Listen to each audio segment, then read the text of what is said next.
E pessoal, sem ponto final desta semana está um pouco diferente. Nós saímos de dentro dos estúdios da Docton TV e fomos até um local muito especial, rico em cultura e história. Conversamos com o professor Hélio Amaral, ele que é autor deste livro maravilhoso que se chama Miss Stael. E por que nós estamos falando essa semana sobre essa Miss Stael? A Miss Stael, né, Natan? Nós iremos apresentar ao nosso telespectador. Ela foi Miss Brasil e um ponto muito importante, é caratinguense. E eu acho muito importante falar da Stael, né? O momento realmente é triste, né? Que a gente acaba de perder a Stael. Mas é muito importante falar dela para a nossa geração, assim. Eu vejo que a gente até conversou isso com o professor Hélio, né? Durante o nosso bate-papo. Eu vejo que a nossa geração precisa conhecer um pouco mais da história dela, né? E da história da família dela, que acaba ele falando um pouquinho da família dela, do Moço Rocha, da dona Glorinha, que é a mãe dela, né? Enfim, a nossa geração ficou um pouco sem saber dessa história, né? E como era importante o Miss Brasil nessa época. E como é que foi importante a participação da Stael lá, porque ela chegou não só ao Miss Brasil, mas ela chegou também a concorrer ao Miss Universo. Exatamente. Então é uma história muito legal, é um pedacinho da nossa história que a gente resgata aqui em homenagem à nossa Miss Brasil. Exatamente. A influência também de alguns caratinguenses para que ela conseguisse chegar lá, como o fotógrafo Onair. Isso. Você é nosso convidado a acompanhar o 100 ponto final desta semana, viu? E vamos então direto ao Instituto Hélio Amaral, onde foi feita essa entrevista, e deixar aqui já carinhosamente, né, nosso agradecimento ao professor Hélio, que nos recebeu tão bem. Salve, salve você que está acompanhando a gente pelo YouTube, pelo Facebook e pelas redes sociais da Docton TV. Esse é o 100 ponto final, hoje uma edição especial, né, Regiane?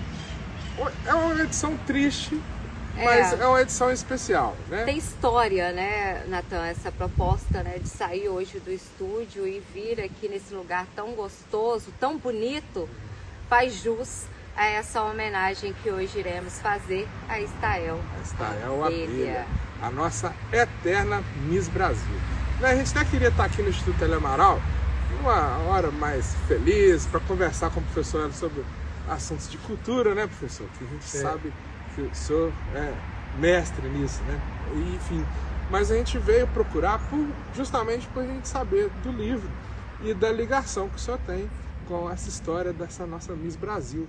Então a gente que é de uma outra geração, às vezes não ouviu muito falar da Stael, a gente sabe da importância dela para a cidade, para o Brasil, né?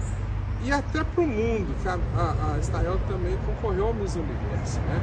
Então a gente queria começar esse papo, o senhor falando um pouquinho pra gente, professor, de quem que era a Stael, o senhor conheceu a Stael aqui em Caratinga, e enfim, depois ela ganhou o Brasil, ganhou o mundo. A Stael, para quem ainda não sabe, ela faleceu nesta terça-feira, né? Ela tinha uma longa luta contra o Alzheimer e ela teve uma parada cardíaca nesta terça-feira e faleceu aos 83 anos. A Stael, ela faz parte dos filhos ilustres de Caratinga, não é isso, professor Hélio? Ela é de Caratinga e tem uma bela história. No ano de 2014, o professor Hélio Amaral fez uma entrevista com a Stael. E é por isso que tem esse grande significado a presença do 100 ponto final aqui hoje no Instituto Hélio Amaral com o nosso eterno professor Hélio Amaral. Muito obrigada, viu, professor, pela participação. Sim, tudo de muita última hora e o professor sempre de portas abertas para conversar sobre essa filha ilustre de Caratinga. Então, professor Hélio, quem é a Stael Abelha? Olha, a Stael Abelha, ela inclusive eu já escrevi hoje uma mensagem no Facebook dizendo que, para mim, é a mulher mais bonita do mundo. Eu estive com a Stael Abelha em 1961, logo depois que ela foi eleita, escolhida, né, Miss Brasil 1961. Eu estive aqui quando ela veio na festa da cidade, logo depois de ter sido eleita, recebida pela cidade numa homenagem extraordinária. Eu estive aqui e eu relato dois elementos contraditórios. O primeiro é que a cidade estava orgulhosíssima do título que ela recebeu. Foi uma coisa fantástica. O Miss Brasil até era bem diferente do que é hoje, né, professor? Muito. Tinha uma importância gigante, né? O Miss Brasil, o concurso de Miss Brasil era tão importante que a revista Cruzeiro era disputada a tapas. A Miss Brasil em geral, e o caso dela em particular. Quando a revista Cruzeiro saía, era disputada a tapas, todo mundo queria ver. Então eu estive em Caratinga, eu estava preparando para ir para a Itália com os padres para fazer um curso de licenciatura em Roma. Então eu estava me despedindo da minha família e ela passou aqui em Caratinga uma semana e então eu comecei a falar do aspecto contraditório. Contraditório, a beleza da festa. E o contraditório, alguns padres chegaram a chamá-la de prostituta. Ou seja, o simples fato que ela desfilou de maiô. De maiô, maiô Catalina, famoso. Até tem uma piada no meu livro que o Monsenhor Rocha, tio dela, poderoso, coronel de batida, o Monsenhor Rocha, perguntaram para ele, mas o que você achou? Falou assim, eu achei o pimpão dela muito curto. Pimpão. Mas foi só isso. Ele adorou. Então, eu tive esse contato com pessoas, entrevistei, já na época, eu entrevistei várias pessoas sobre ela, mas em geral eu posso dizer que a parte boa é que a cidade estava orgulhosa do fato.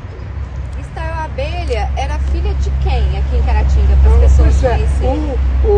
A Estácio Abelha era filha do Álvaro, pai dela, professor. Ele foi professor no Colégio das Graças, colégio particular. E a Estácio Abelha era sobrinha do Monsenhor Rocha. O Monsenhor Rocha, é difícil de falar do Monsenhor Rocha, porque ele foi todo poderoso em Caratinga e foi um homem trabalhador. Basta dizer que ele deixou para Caratinga uma catedral muito bonita. Falem o que quiserem. O grande legado do Monsenhor Rocha é a Catedral São João Batista, né? São João Batista. E a catedral, eu sou professor de arte. Eu posso dizer com autoridade. A Catedral de Caratinga é muito bonita. Ela tem semelhança com várias cidades, com várias catedrais do Brasil, porque o Monsenhor Rocha ganhou a planta de presente para fazer a catedral daqui. A Catedral de Caratinga, pode-se falar o que se quiser, é eclética, mas ela é maravilhosa, e eu já falei várias vezes nos meus livros que a Catedral de Caratinga tem uma vantagem, que ela casa-se perfeitamente com a praça. Verdade. Quando ela é a praça é ela. As duas coisas se combinam, isso é arquitetura, não é? E já quando quiseram mexer com a praça de Caratinga, mudar, eu fiquei horrorizado e me revoltei no Conselho do Patrimônio Histórico de Caratinga. Mas o Monsenhor Rocha, ele, no livro da Estácio Abelha, eu falo disso. O Monsenhor Rocha, ele é descendente de famílias nobres de Portugal, do norte de Portugal. Inclusive, ele teria até uma ancestralidade longínqua com Álvares Cabral, que descobriu o Brasil. Ele chegou aqui em Caratinga, tem um episódio interessante do Monsenhor Rocha. O Monsenhor Rocha chegou em Caratinga a cavalo, vindo de Vermelho Velho, Vermelho Novo. Quando ele estava entrando na cidade, o dono do hotel, de um hotel que tinha antigamente na praça, que não era muito jeito, isso foi em 1919. O coronel português, o dono do hotel, que era um português, disse assim: a coisa está muito boa. Ele está acompanhado de um coronel. O coronel mata e ele enterra.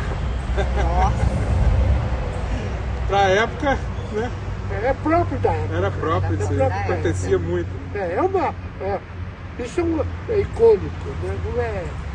E tem tudo isso da cidade, são cidade de coronéis, né? Cidade de coronéis capeeiros. Sim. Mas, professor, como que foi a sua entrevista com a Estael? O senhor teve essa oportunidade maravilhosa, né? Onde que foi essa entrevista? Não, eu encontrei com a Estael aqui em Caratinga agora, depois que eu estou aqui. Houve outras oportunidades, jornalistas, né? Houve outras oportunidades. Mas quando ela esteve aqui, eu fui encontrar com ela na casa da prima dela, a Pompeia, mãe da Maria Eugênia. E eu fui lá e eu fiquei impressionado porque a Estael me recebeu com muito carinho. Era uma característica dela. Ela era uma pessoa doce. É difícil. Estava muito bonita ainda, apesar de já estar idosa naquela época. E ela, entre outras coisas, ela me pediu para eu organizar um arquivo dela aqui no Instituto. Eu tive dificuldade de fazer isso, porque aqui em Caratinga há uma dificuldade. Tem muita gente que não gosta de falar da Estael por causa do marido, o Lúcio Ataíde. Eu queria entrar nesse assunto, né? Teve muito problema por causa dele, né? Pode perguntar mais, pode perguntar. É isso que eu queria saber, assim. Eu sei muito raso essa história dela, né?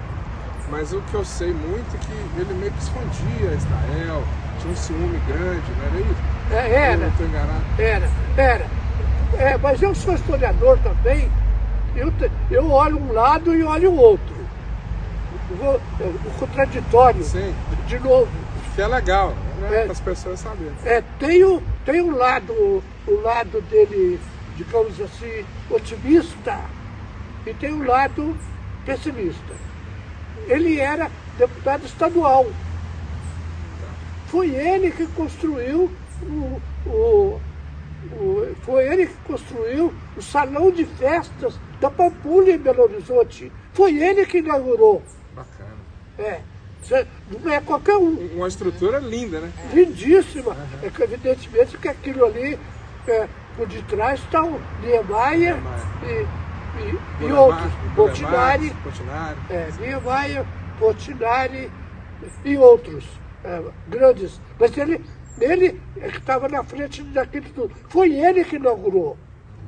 E essa é uma coisa. Ele era deputado estadual. Quando teve em Belo Horizonte um comício contra a ditadura, antes da ditadura, com a presença do Brizola, ele estava lá apoiando e teve que fugir e quiseram condená-lo, o Lúcio, por estar presente nesse comício da liberdade. Depois, politicamente, o Lúcio foi deputado federal de Rondônia. Evidentemente, geralmente é fraudado, porque é fácil de comprar fácil o título desse deputado federal pelos territórios, é fácil.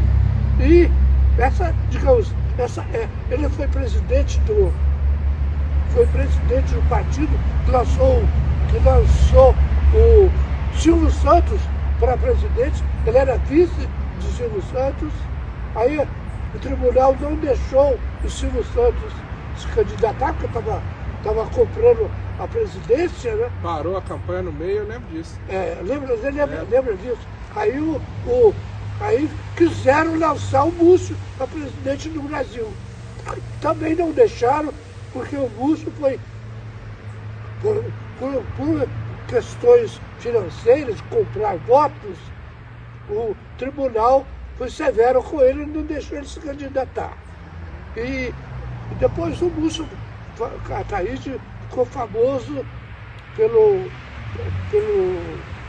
a barra lá do Rio de Janeiro, Barra da Tijuca, no Rio de Janeiro, e o condomínio de Barra, a Thaís de Ville, é uma história muito complicada.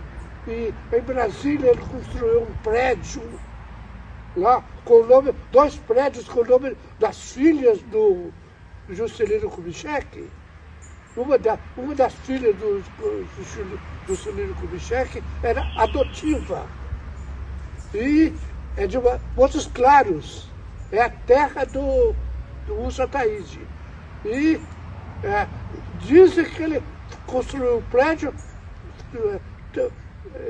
e enganou os compradores. O prédio de vários andares sem elevador.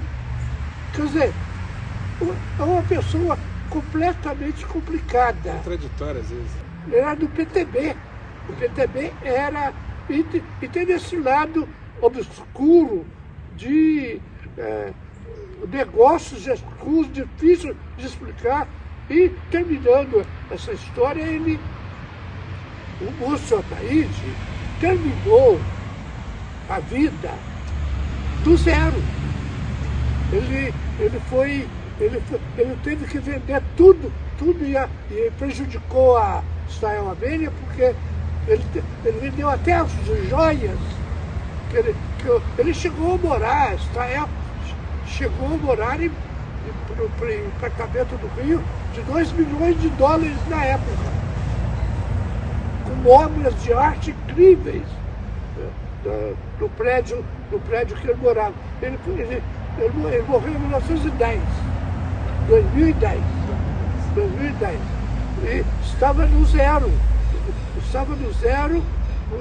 E deixou a Estael cheia de problema, porque a Estael, eu não sei até que ponto que é verdade, mas ela nem sequer podia viajar de avião, porque as empresas não deixavam ela viajar de avião por causa das dívidas que ele deixou. Não sei se eu disse tudo. Sim, mas é isso mesmo que eu queria. Para mim sempre ficou isso. Sempre chegava isso para mim. Não, a Estael tem um problema de ir ao público por causa do marido. E ele então foi por questões políticas. Então a tem gente um envolvimento aí político. Tem político e financeiro. Político e financeiro. De político porque ele foi de esquerda. Ele era de esquerda. Mas essa esquerda contraditória que se envolve em escândalos. E a Estael acabou ficando no meio disso tudo. A esposa acompanhava ele, logicamente, né, nos eventos. Teve uma vez que a Estael estava com ele passeando em Orlando, na Flórida, e de repente os dois se encontraram com o Collor, lá em Miami. Outra figura horrorosa, outra figura triste da nossa história. E a Estael, não sei se o meu livro, eu botei essa foto, tem uma foto da Estael e o marido no Vaticano com o arcebispo de Montes Claros, que fez o casamento dos dois em Belo Horizonte. O casamento do Múcio em Belo Horizonte foi casamento de esquerda. Ele não quis suntuosidade no casamento dela. E a Estael levou as antigas mulheres caseiras, diaristas, que cuidavam dela aqui em Caratinga. Ela morava ali onde hoje é o Hotel Vide. E não era uma mansão muito rica, não. Era modesta, mas num local muito bonito. O pai era muito austero e a mãe era Glorinha Abelha, que era irmã do Moço Rocha, que era famosa em Caratinga por várias razões. E que era entusiasmada pela... até uma escola com o nome dela, né? Tem a história, tem a escola Glorinha Abelha. E ela era fã da filha, e ela sabia que a filha era muito bonita. A beleza diz a história que a beleza da Estael Abelha foi mostrada ao mundo pelo fotógrafo Onair. O Onair viu nela uma Miss Brasil. Eu teve essa intuição. Então, aí uma coisa que me veio aqui agora durante a pergunta. Aí eu estou conhecendo a história muito melhor que a gente só vai saber, professor. Você acha que pode ter usado o casamento deles politicamente ou não? Porque era uma Miss Brasil, ele queria mais expressão política? Olha, eu acho que sim. Eu acho que você pode falar disso. Agora, também de parte a parte. Porque a Glorinha Abelha viu na possibilidade da filha casar com um deputado estadual. Ele era deputado estadual por Minas Gerais. Então ele viu na possibilidade de casar a filha com um deputado estadual, algo muito importante para a vida dela. Daí as críticas até que se possa fazer para a Glorinha Abelha. E de outro lado, ele, imagina, ele foi várias vezes flagrado em carro de luxo na Avenida Atlântica, com ela ao lado. A Miss Brasil do lado, né? Isso não é para qualquer um, não. Não é? Eu estou vendo aqui, professor, no seu livro, né? Em 1959, Estael integrava a equipe docente da Escola Sinfrônio Fernandes, instalada em um antigo casarão no Largo São João, em frente à igrejinha.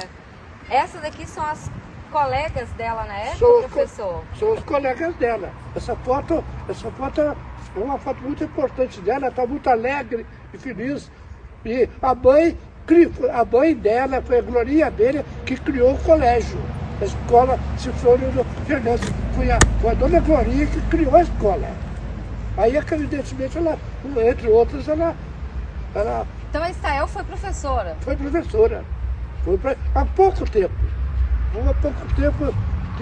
Quando ela, assim, uma outra coisa que eu analiso no livro, é que ela, assim que foi eleita Miss Brasil, ela já tinha terminado o segundo grau, o curso normal, que ela fez o curso normal no Colégio Nossa Senhora das Graças, não foi no Colégio do Carmo, não.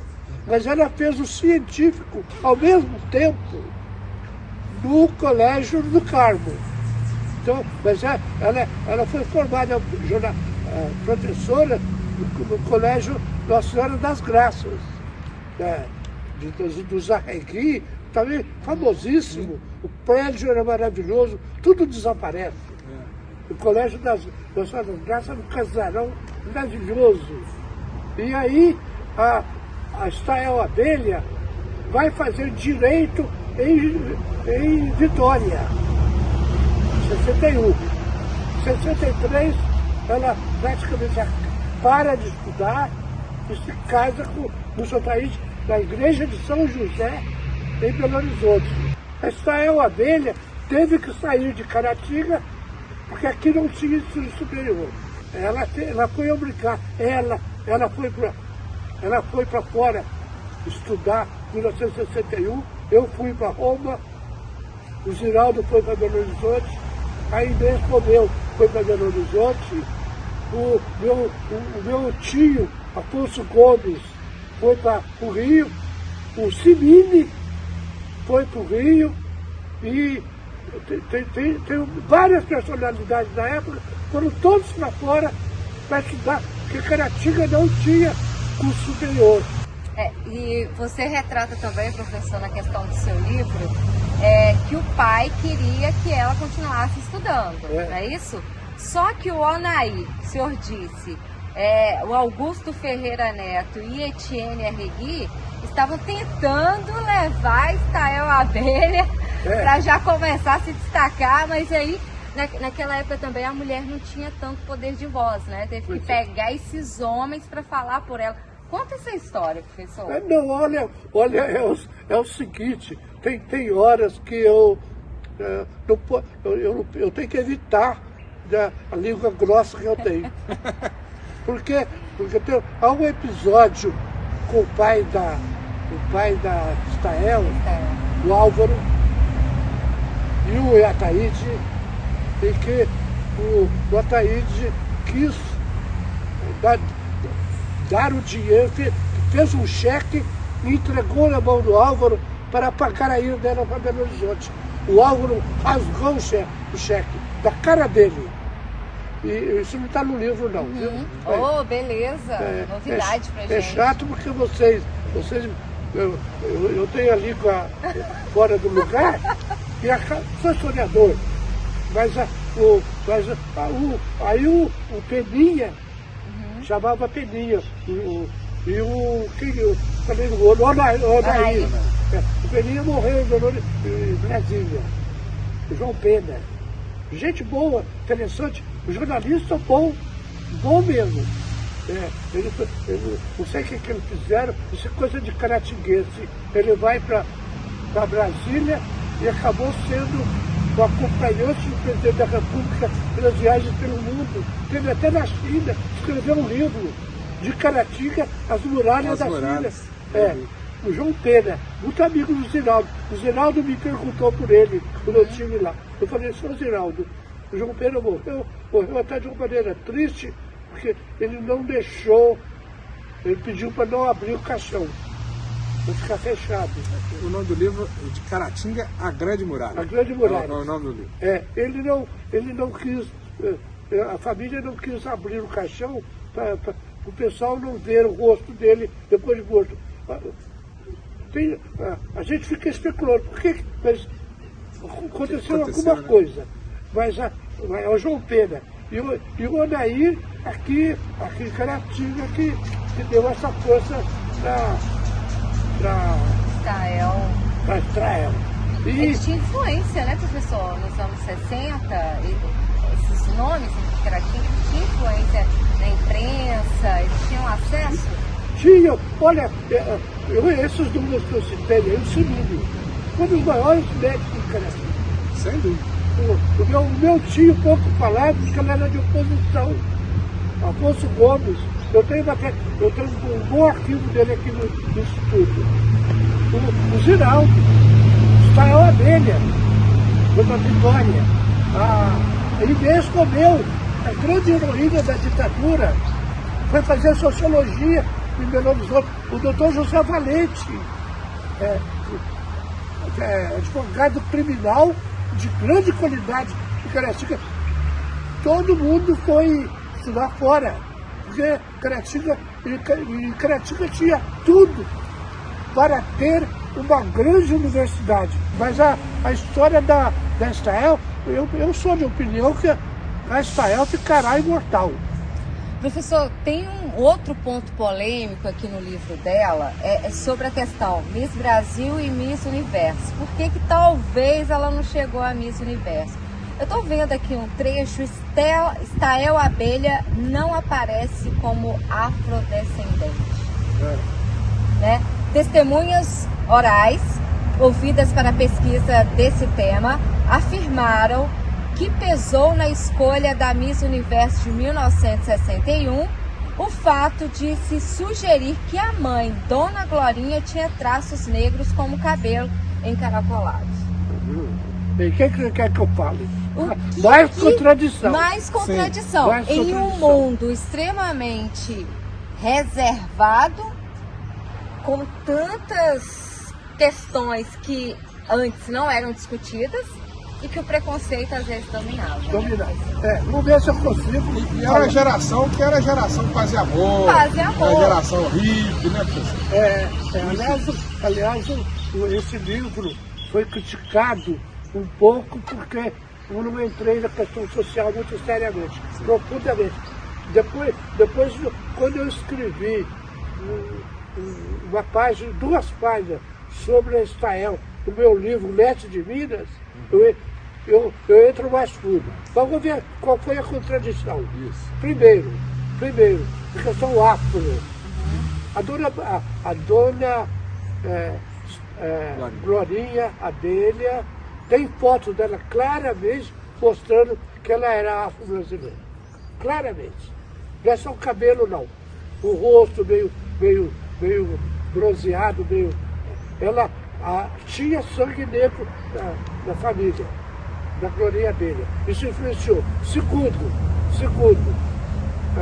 a Miss Estael era muito bonita. Eu, pessoalmente, acho que ela merecia ser Miss Universo. Sim. Eu acho. Olha que beleza, né? Sim. Esse quadro aqui é o Celso Silveira, nossa. É o óleo do Celso Silveira, não é? É uma maravilha. A família da Estael já botou no Instagram deles, etc., desde há muito tempo. Mas a Miss Estael, por que a Miss Estael não foi o Universo? Por 2 razões. Uma primeira, o ciúme violento do Múcio Ataído, do marido com ela. Ele não quis sequer que ela fosse a Miami. Tá? Ela estava namoradíssima por ele. Né? Ela só pensava nele. Ela num carro belíssimo no Rio de Janeiro e soube com ela do caminhão e quando ela volta ela faz a declaração que ela renunciava ao título e isso em julho de 1961. 61. Hã? É isso aí, 61. 61. E ela renunciava ao título e ela renunciava ao título. Ela não perdeu o título, porque pela regra do título, o título é para sempre. O de Miss Brasil. O de Miss Brasil. Ela não perdeu o título, mas ela passou para representante do, se não me engano, do Rio Grande do Sul, que é segunda. E ela foi sequestrada pelo marido, sumiu, algumas horas depois voltou e fez a declaração. E uma coisa curiosa que tá no meu livro é que o nome da Estael Abelha está errado. Da capa e lá dentro. Está certo na contracapa. O nome dela era Estael Maria. E eu ponho Maria Estael. Entendi. Por quê? Porque ela assina Maria Estael da declaração que saiu no Cruzeiro. Ah, foi assim? Sai Maria Estael Abelha. Eu falei, deve ser. Você depois pegou como exemplo que saiu. Não, lá no tomei Cruzeiro. como prova que. Tava certo. Do Cruzeiro, né? do Cruzeiro, é da época. Mas depois eu fiquei sabendo que quem redigiu foi o Múcio. Entendi. Quem errou foi o Múcio. Mas você pode olhar na contracapa que está. Na contracapa tem Estael Maria. Eu vi aqui, ó. Professor, pra gente fazer um fechamento. Eu já falei demais, viu? Não, tá não, lindo. tá ótimo. Tá me adorando o papo. Eu, particularmente, tinha muita curiosidade de saber dela mais. Faz parte de uma história que envolve muito mais do que a figura, né, Estael Abelha. A Estael Abelha, ela faz parte de uma história. E de uma geração que não é nossa, uma né, Regina? história que faz parte de Caratinga. Mas né? assim, tá tudo ligado. A gente não tudo viveu ligado. isso. Ela é Exatamente. Caratinga. Caratinga é extremamente conservadora, cidade extremamente contraditória. Caratinga é formada por gente de fora que vem pra cá frequentemente, depois vai embora. Tá cheio de Caratinga famoso. Se eu citar aqui, todos os conhecidos meus, que estão no Rio, em Juiz de Fora, em Belo Horizonte, dá umas 20 pessoas famosas que eu conheço.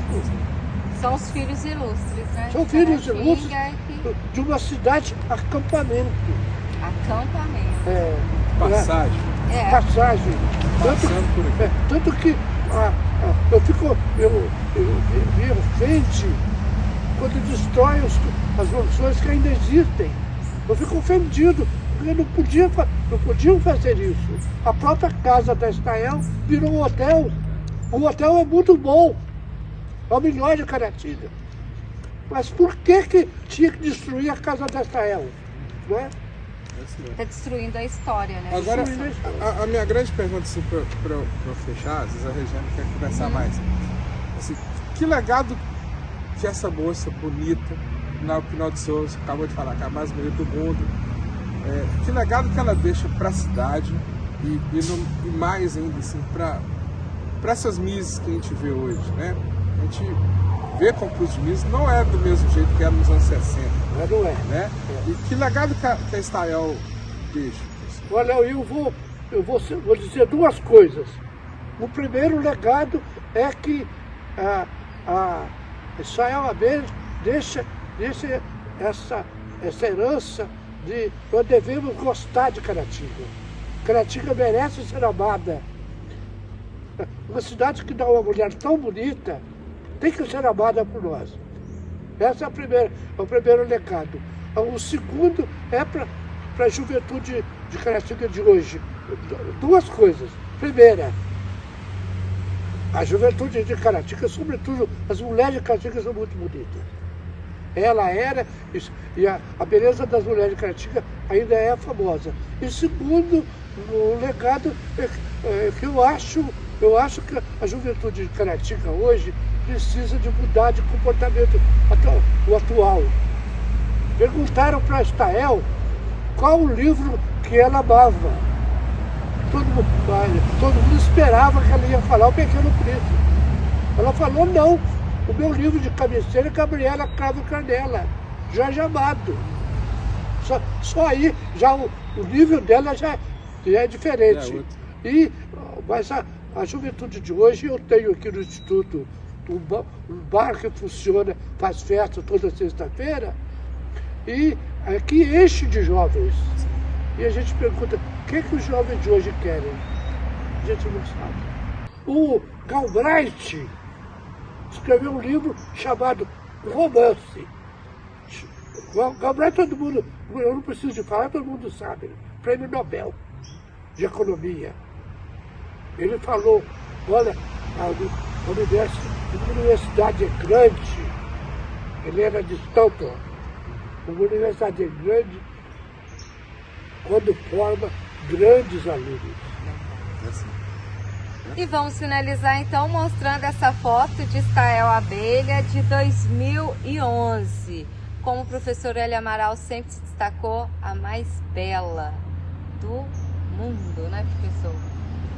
Agradeço sua participação, professor Hélio Amaral, e olha, sempre que tiver alguma outra oportunidade para contar mais histórias, a gente vai bater aqui na porta, tocar o interfone e te convidar. Para mim é um prazer e uma honra estar entrevistando meu professor. Meu professor, nosso professor de jornalismo. Obrigada, professor. O Instituto Hélio Amaral é parecido com a Universidade de Stanford.